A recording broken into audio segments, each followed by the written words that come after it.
streaming, good morning to those on streaming and out there in the ocean somewhere.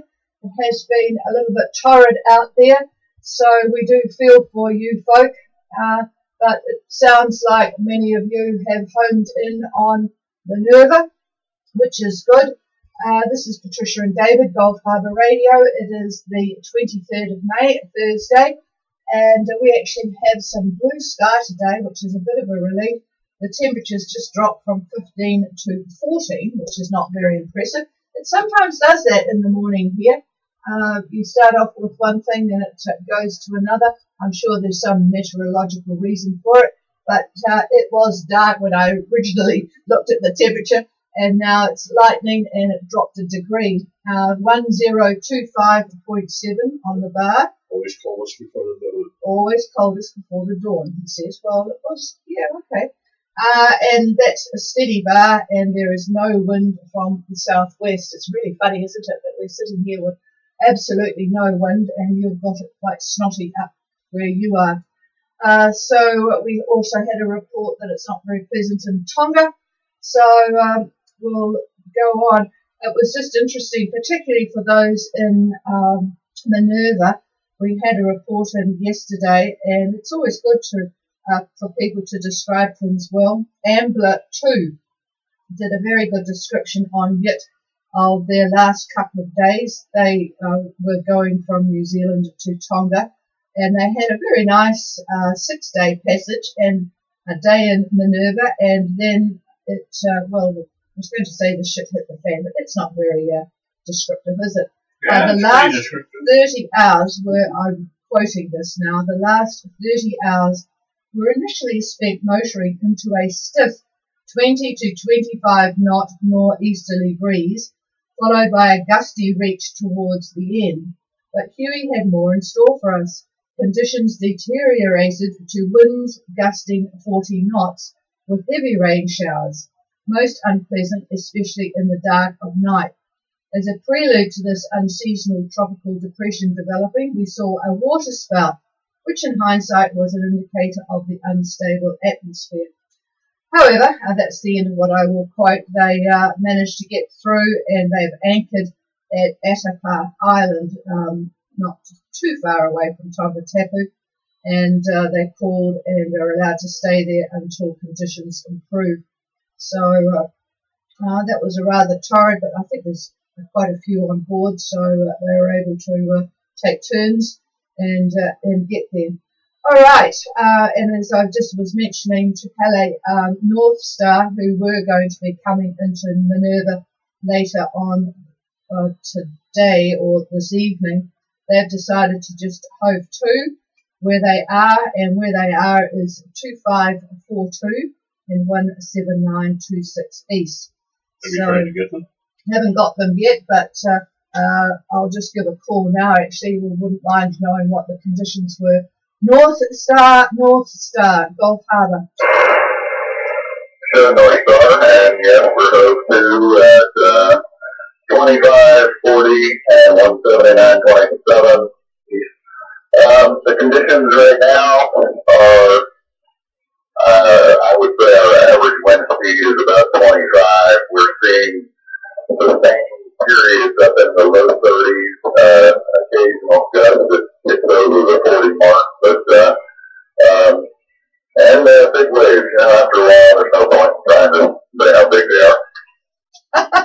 Big waves will put you down as the quote of the day. Big waves.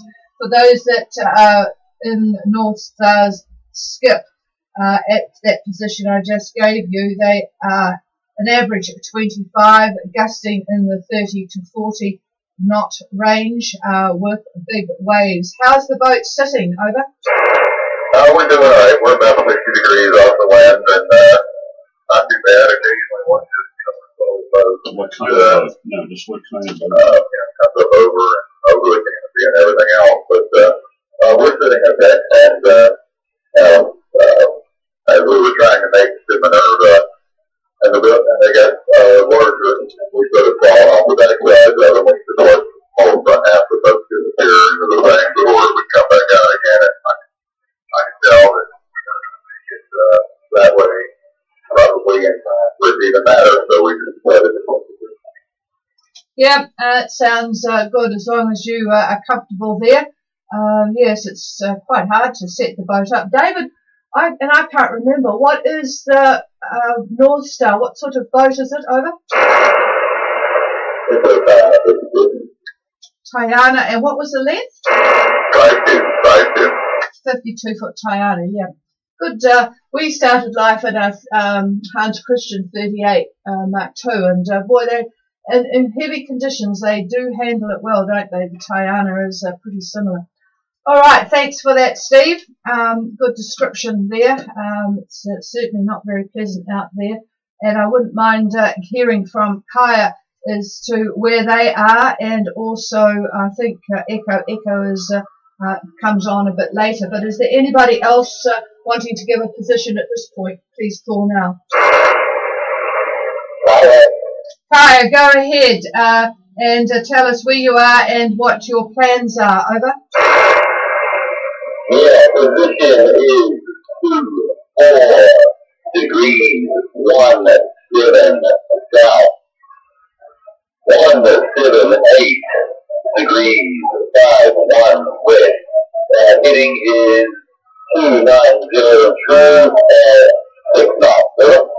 Okay, so what are your plans? I'll just repeat that for those others that can't hear. 2417 south, 17851 west, heading 290 at 6 knots. Go ahead. Yeah, so our plan at the moment is if David doesn't see any reason weather-wise for us to just proceed to Banana Island, Banana Island,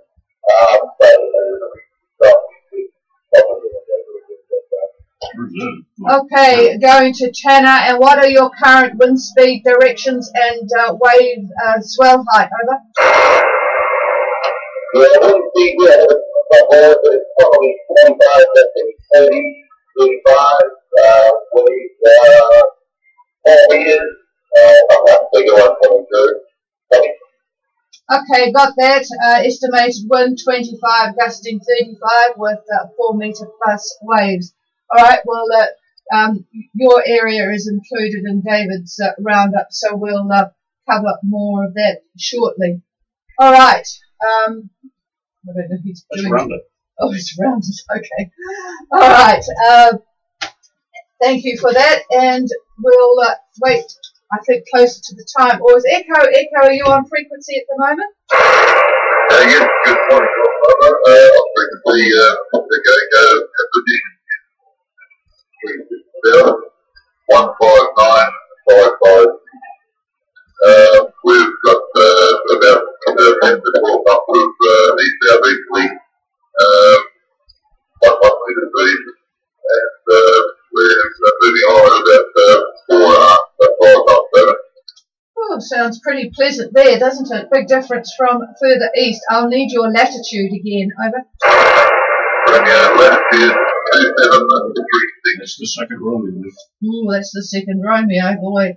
2736159555 east, 10 to 12 east-southeast with 1 metre seas, folks. So very much more pleasant going to Bundaberg than it is trying to break through to the tropics. Okay, thank you. It sounds like a pleasant trip on Echo. All right, I think they're the only ones that we have in the system at the moment. So I will move on to looking at some of the reports.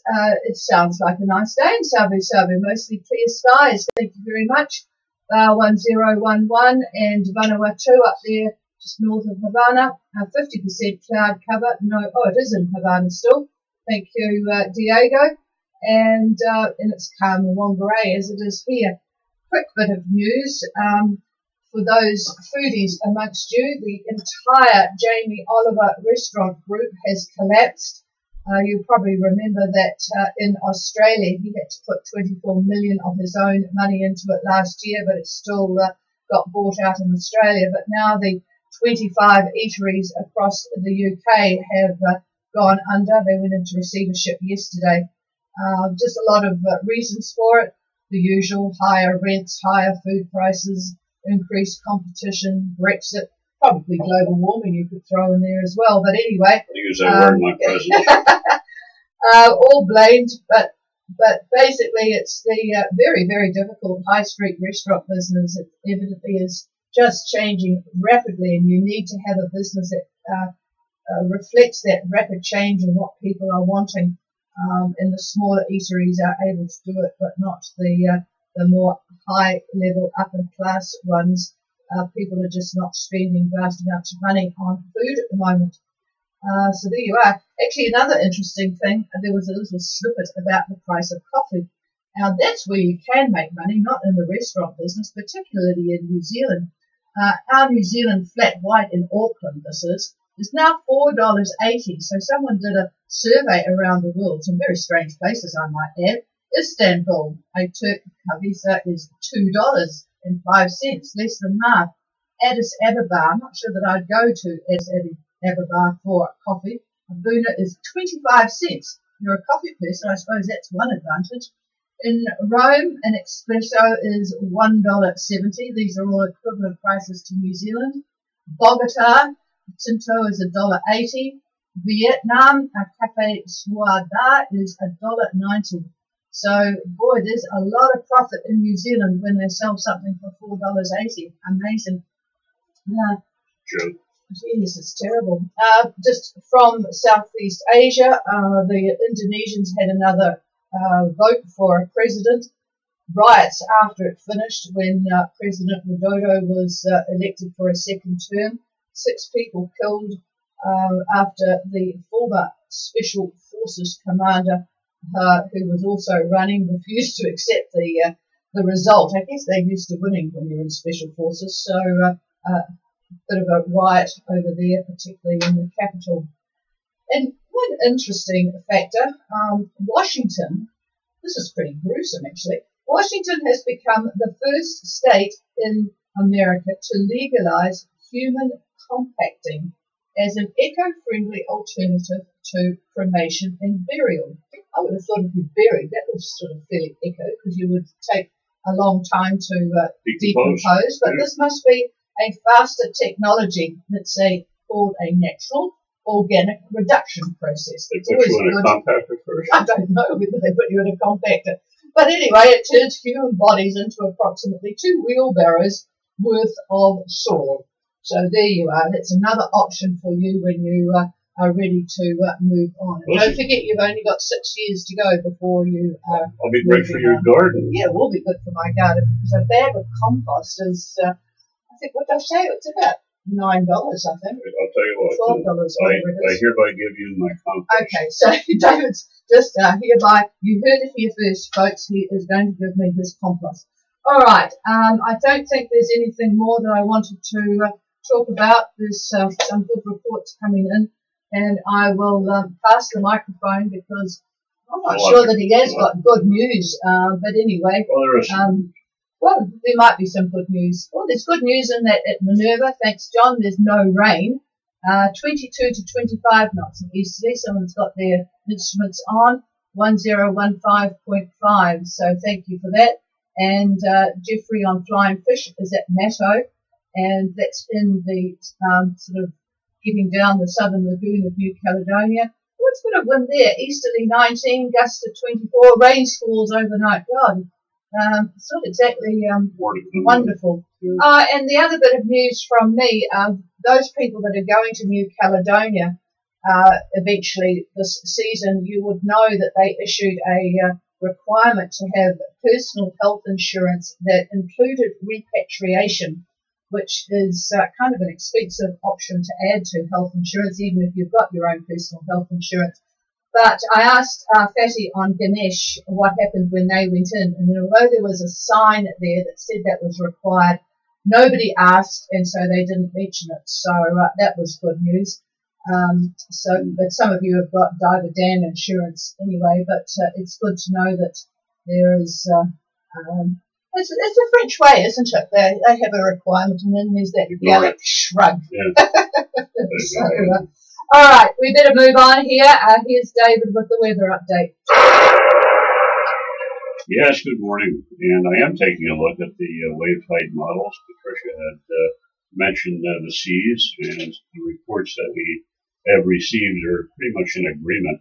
The previous forecast that I gave you, 4 meters holds, and that is basically from the east, and it runs from 22 south down to 26 south. Fiji Met is putting out a warning for 4.5 meters, and one or two of the yachts, I think, have mentioned getting up that high. I'm not surprised. And that will probably continue right through Friday, today and tomorrow for sure. Now, yesterday we received an alarming email with a report supposedly from Fiji Met warning us of tropical cyclone Ula has formed, category 3, just northwest of Minerva. Now, I imagine some folks at Minerva hearing that would need to change their shorts. Now, Ula happened in 2016. I remember it pretty well, actually. Now, how Fiji Met had put this out is unknown, but this sort of thing from them has happened before. So be very, very careful what you read. Fiji Met at times is not very diligent in what they put out. I can give you some other stories about that. It all depends upon who is running the show. We've had some very, very good directors in the past. I don't know who is running the Met service there now, but boy, they need to pay a little bit more attention to detail, that's for sure. But let's look at the actual tropical depression. By lunch, it looks to be centered near 20 and 178 east, having moved there from the southern Lao. But in reality, just looking at the latest input, it's still swirling around right in that general area, covering pretty much all of Fiji with cyclonic flow. Now, 3 troughs extend out from the center, kind of like a starburst. One punches south near the dateline, and another goes north, then northwest to another small disturbance northeast of the Solomons, and the third one runs toward Tonga. Meanwhile, our Tasman High is still sitting there, 1030 millibar, give or take.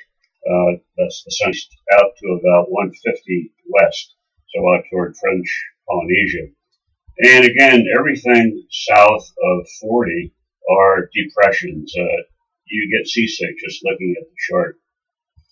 Okay, now back to the cyclonic flow on the remains of 12F. The two models keep this depression near Fiji, and by Friday, it looks to be centered just to the south of Matuku in the Lao. But a look at 5 a.m. this morning, I got up early this morning to try to get the latest for you, but it's showing a center just to the southwest of Viti Levu, and the movement of it is very, very erratic, and that's due to the upper winds moving us around. So it's very, very hard to give a precise forecast on the center's location. The satellite imagery is such that it's very difficult now to pick up the remnants of an eye. There was an eye.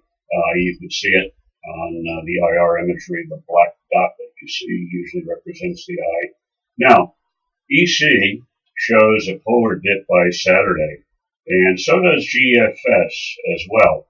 Only GFS moves the dip west to be a little bit south of Vanuatu, while EC shows it south of Fiji.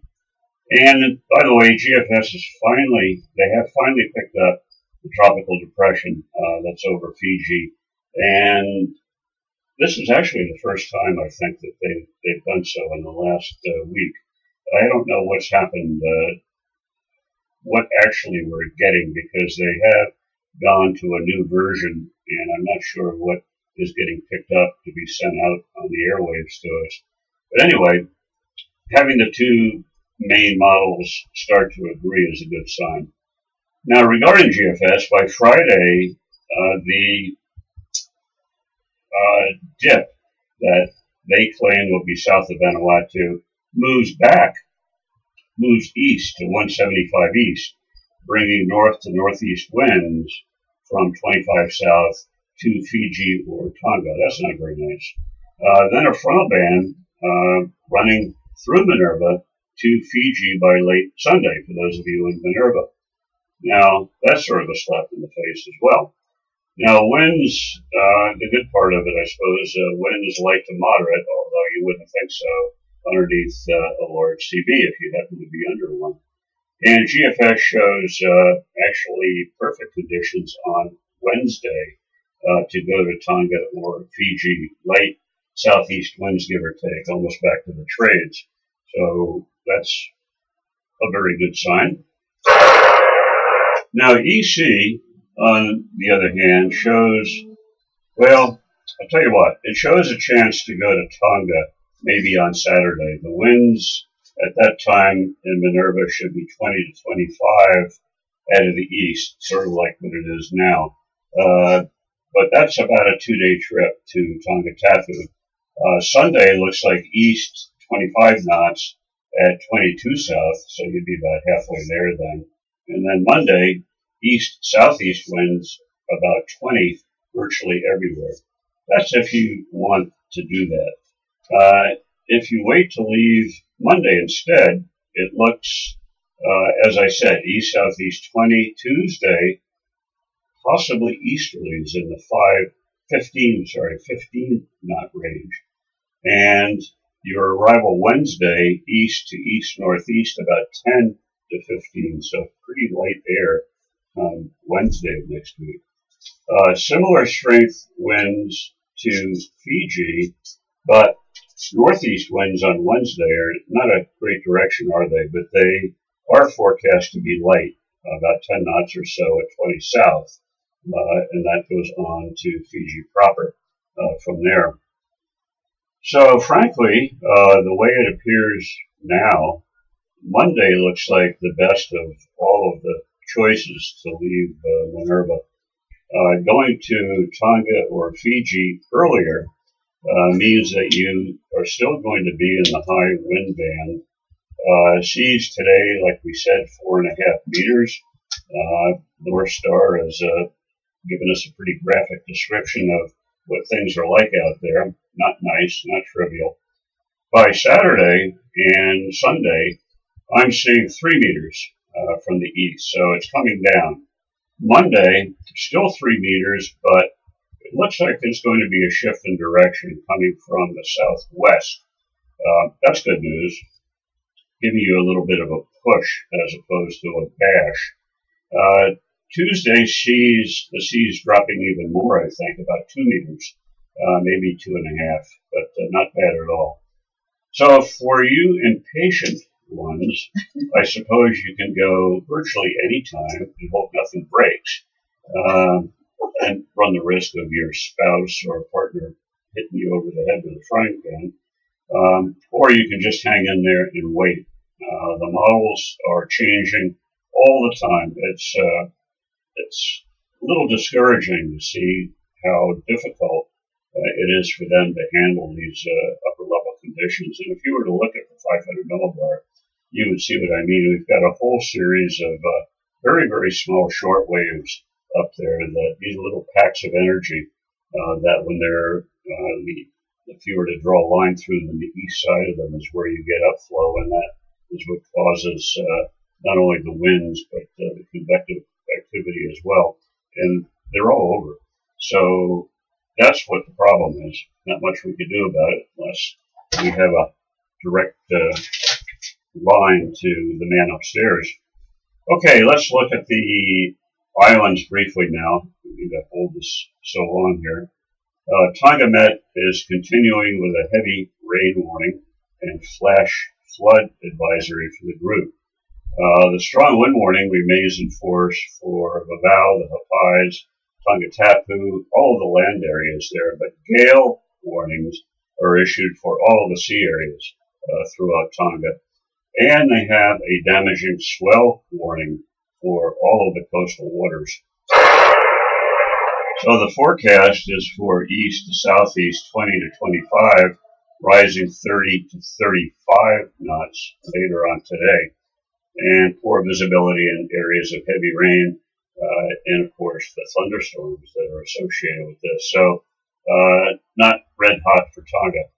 Now Fiji has a gale warning up now. This just came in this morning, and they gave coordinates for this area of high winds. So I'll slow it down here and give you a chance to copy this if you want.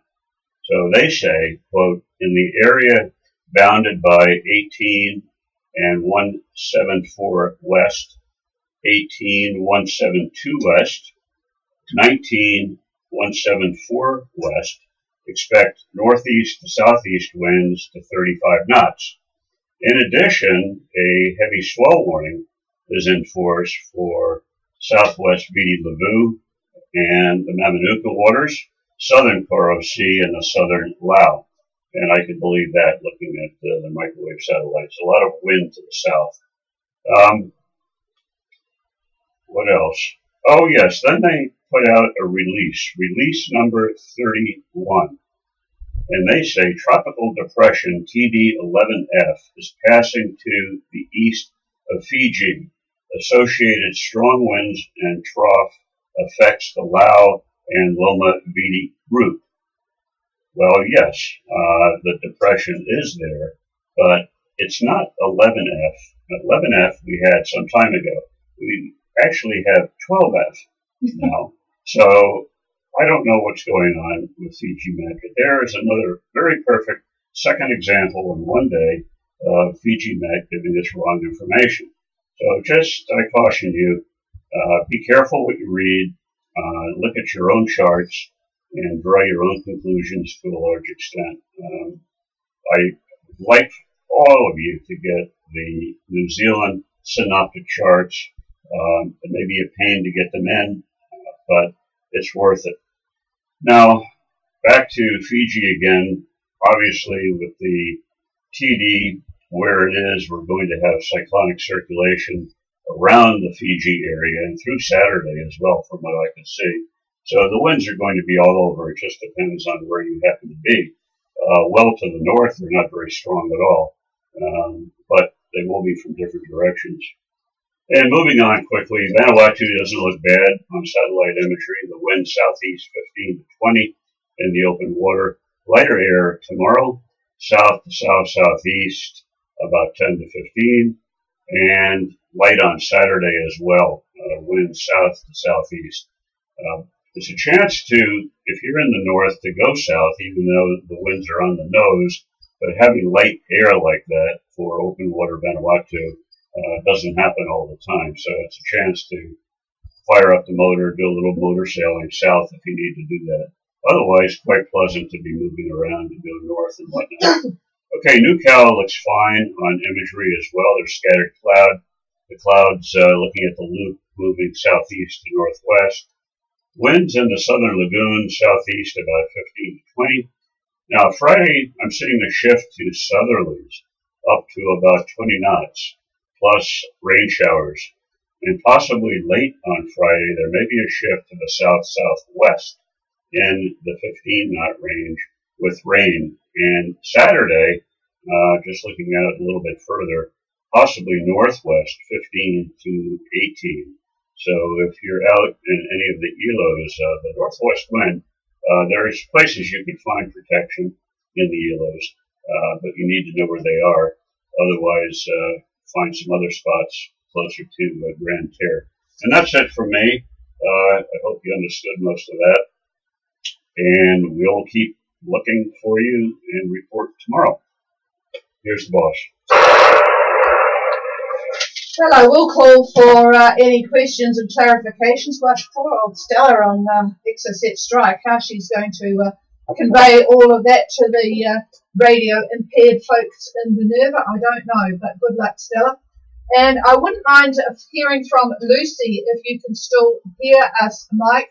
Have your report on YIT, just the latitude and longitude, of course. So if you'd like me to add anything, please call now. Lucy, Gulf Harbour.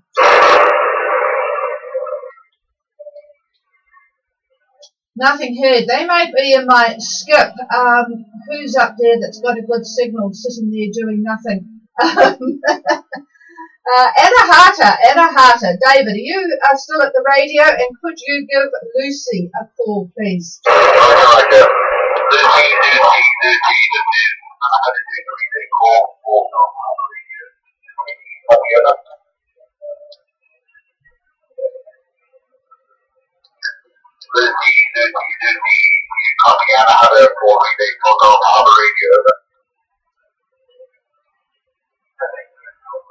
Thank you very much for trying, and yeah, just to let you know, if it's too rough or whatever, and you are registered on YIT, I can put your report on for you if you want. Because a lot of you are just using the Iridium Go, and all it gives is a latitude and longitude. It doesn't give any comments about what's going on. There was something else I wanted to mention. Oh, there's no excuses actually for not getting the synoptic charts, and for those that haven't left, do look at that really wonderful summary that Max on Y2K did, because he's down. I don't know what the word is when you put something in a lower byte format so that it's doable, but anyway, that's what he's done, and reduced it in size, I think is the closest I can get. And I have put his site on ghradio.co.nz website. Just have a look under weather. It's down the bottom of the various options, and just check that out, because it is quite easy to get the synoptic charts from either Fiji, New Zealand or New Caledonia now, and they are in a reasonable byte size, particularly for those with sat phones. Okay, is there anybody with any question? Please call. Kaya, go ahead. Yeah, thank you for the weather. We just one question from what that if we could keep off the Okay, you faded at the end there, but I'll just remind David that you're currently at 24 and 179 west. Looking at heading, well, you are heading to Tanna at the moment. Did you want to look at what's ahead and whether there is anything nasty? Is that sort of what you want, Ivan? Okay, Roger. I'll pass the microphone. So we're sort of looking, folks, between that position and Vanuatu. They're only a 37-foot boat, so they won't know because they don't. Have you come up with an ETA at all? Over? Yeah, I think it would be 6 to 7 days. Okay. Okay, what's that? Wait a minute. So that puts it about Wednesday, the 29th? Does that sound right? Yes. Okay. It's going to be, the way you're moving along pretty well, there's really nothing evil out there, so to speak.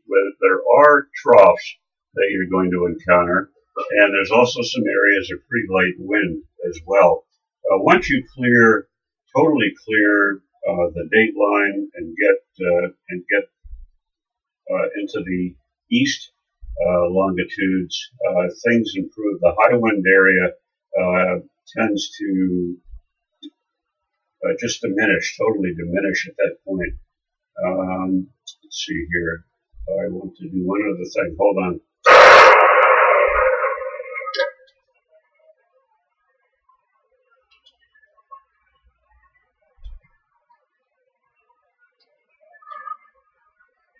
Yeah, I'm pretty sure of that. So the high wind area is going to pretty much not be further west than the date line. And then once you get that far to the west, then the winds are probably going to be in the 20 knot range, all in a good direction for you. With regard to the troughs that we were talking about, all of this depends on what model you want to believe. The polar dip that GFS is calling off is going to be bringing a trough weather. That's sort of the nature of a polar dip. It does have wind shifts in it and whatnot, but most of the wind is going to be okay for you. So if GFS is right, you will encounter a trough or so on your way to Tanna or Nishan, whichever one you want to go to. But apart from that, I don't see any depressions. The high is going to stay as a ridge through the area, right through, right through, I would say, Tuesday. Then what happens is a new high comes into the Tasman, and between the old high and the new high, which is pretty much over New Zealand, is where they join. That's where there is another trough, and that's going to extend up toward the Vanuatu area.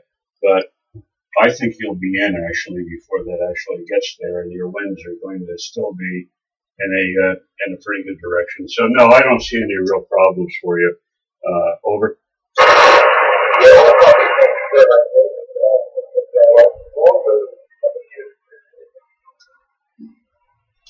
Yeah, we've been to Vanuatu about 3 times. We really enjoy it there. And I've just had an email in from Flying Fish, and he's at Matto. And it's interesting because he comments on the most amazing display of coral he's ever seen. Well, I don't remember it as being totally spectacular, but the coral growth in New Caledonia is going amazingly well. We found it better down at the Five Isles, but yeah, you get these little pockets, and I'd have to say for the vast number of people who use the lagoon in New Caledonia, they are very careful at protecting the coral. In some places, for example at Prony, they have got moorings out that you can just use to save dragging your anchor through the coral. But yes, you do need to be careful when you go into some of these areas with the dinghy and walking, so as not to do any damage. All right, is there anybody else with a question? Any relays for any questions? All right, that sounds about it. For those that know Aradona, an email has just come in with their latest. They're actually in Thailand at the moment, so quite interesting. They're doing a bit of land stuff at the moment, so and doing quite a bit of exploring World War I. Oh, where the devil are they now? They must have left Thailand. I'll have to have a look. All right, everybody, they must have moved on to Europe this year. They alternate between their land yacht, Lily, and their boat, Aradona. I will update you tomorrow on that one. Cheers, everybody, and our thought of lovely sunshine is now gone because the cloud has come in. Hopefully that means the temperature has gone up a little bit. Have a good day. The frequency is all yours. Cheers. I started looking at World War I. I thought, that's not Thailand. No, it's going to